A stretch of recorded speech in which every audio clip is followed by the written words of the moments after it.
And I have never felt like Jesus is a real person that's ever spoken to me. I've never felt his presence. Like, people would always talk about that. I'm like, I just don't. Never felt it.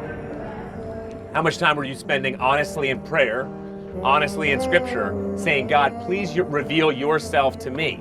Hey, self, I probably shouldn't put God in a box in such a way where I need him to reveal himself to me in a specific kind of way, like a Richard Dawkins would say.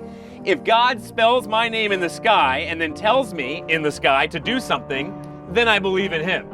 But then he ended up saying, actually, you know what, that's not enough. He said this a year later. He said, if God puts my name on every single molecule in my body and then shows it to me, that's when I'll believe in him. See, so the question, sir, becomes, what exactly is that evidence that you need? Because when we debate some of these hardened atheists, and you seem more like an open-minded one, what's the evidence?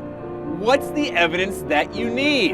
I mean, have you talked to those 400 million people in Asia or Latin America? And it's way more than 400 million, but that's statistically what we have just in those two areas of the world, who claim supernatural, miraculous experiences. Have you talked to them about their testimony and what led them to believe?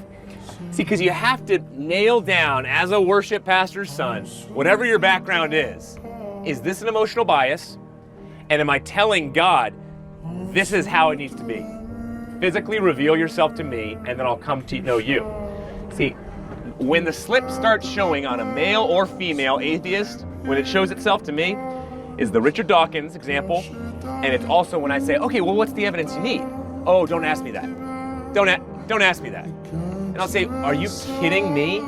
Because you were convincing me a little bit. It was convincing to hear you say, well, he just hasn't revealed himself to me. All right, that played off my emotions a little bit. But now when I push you a little further and say, okay, what's the evidence?